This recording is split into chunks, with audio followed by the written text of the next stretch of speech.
Imagine a world of balance.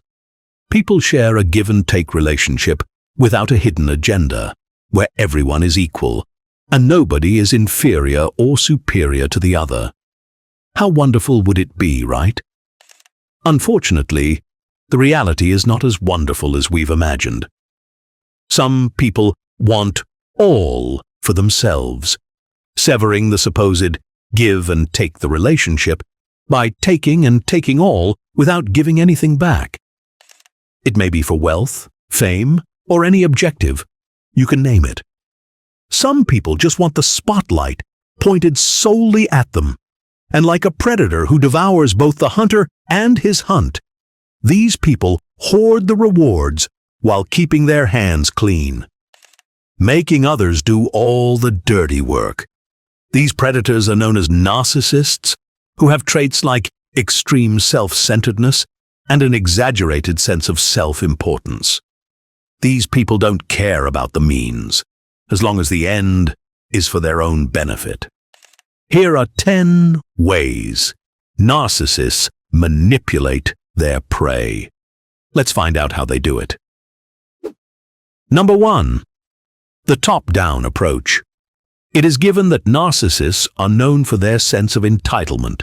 They believe that they are superior to others, are positioned at the top of the hierarchy, and always have authority. Hence, their will must always be done. This approach is commonly used by organizations for management or parents to control their children. Still, a brutal example of this takes us back to the time of Adolf Hitler, who believed in the supremacy of his race over anyone else's.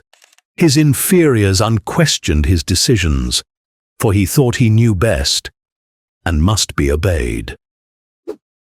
Number 2. The guilt trip. Have you experienced somebody, either a friend or a lover, asking you for a favor? But when you said no, they start blabbering phrases like, "Aren't we friends?" "Don't you love me anymore?" Or, "I've done you many favors for you, and this is how you would repay me." Coincidentally, narcissists use these kinds of conscience-triggering phrases to coerce their prey into doing what they want. Well, who doesn't feel guilty when somebody you don't want to lose starts saying things like that? Of course, it leaves their prey no choice but to say yes against their own feelings. The thing is, narcissists do not care about others' feelings. They don't care about you or anybody, because they only care about their own gain. Number 3. Playing the victim role. Narcissists are great actors or actresses. They may act as if they are victims of some injustice. They make their prey believe that what they are is not their fault. This is the narcissist's way to escape blame, gain sympathy and support, or simply get what they want. They take advantage of other people's empathy, like spoiled babies who do tantrums or cry, because they know that it only takes a scream to get parents to grant their wishes. Number 4. Playing the hero role. In contrast to being a victim, narcissists can also play the hero, staging heroic acts to intimidate and make the prey believe they are protecting them from villains, when they are the villains themselves. You can see people like this in action movies, where gangsters extort money from market vendors in exchange for the promise of security as long as they pay the right price timely. This strategy makes their prey stick to them, believing that they can indeed offer them salvation amidst surrounding crimes and chaos. Number 5. Oppression. Narcissists use this tactic to drain their prey of strength and inept of fighting back. History shows us a lot of evidence, as it is commonly used by conquerors in the past.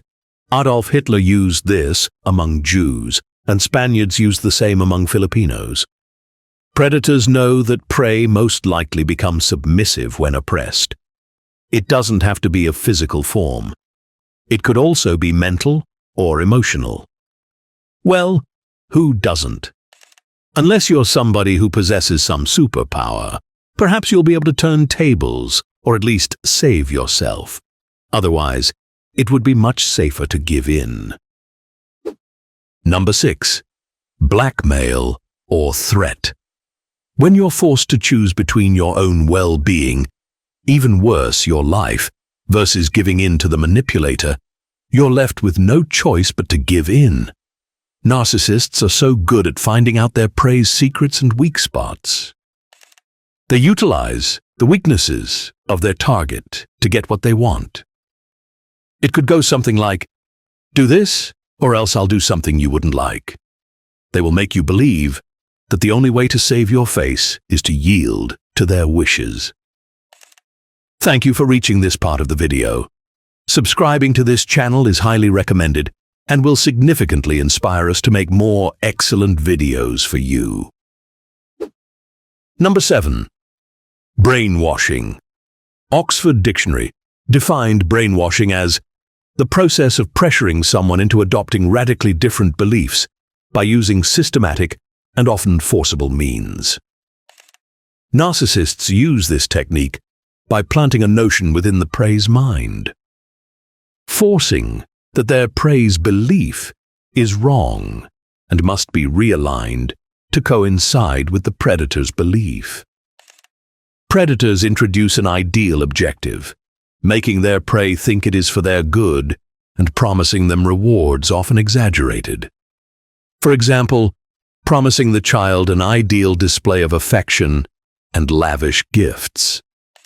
It could be exercised by a father who makes a child believe that his divorced wife cannot provide for the child's needs and wants, thus convincing the child to do his desires and gain his trust. Number 8. Deception. Narcissists are great liars.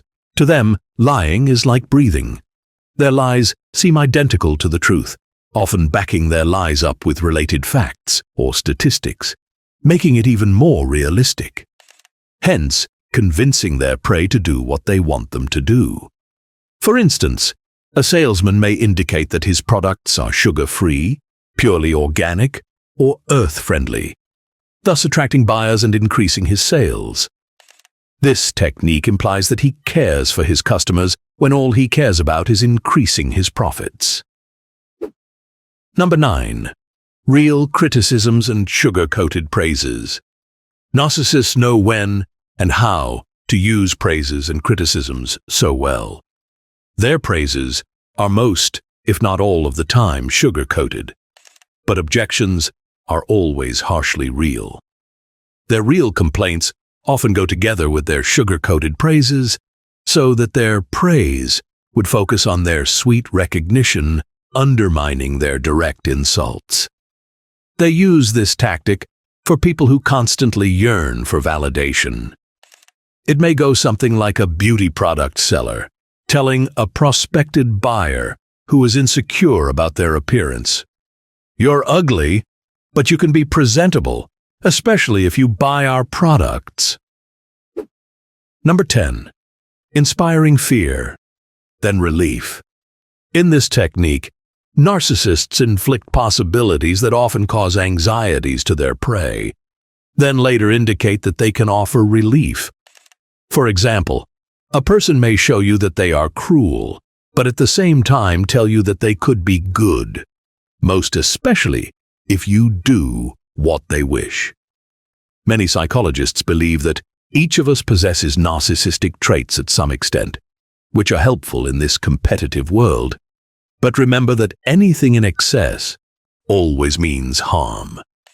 Just because you spot people with such traits does not mean they are narcissists or have a narcissistic disorder. Still, it takes a professional diagnosis to know one.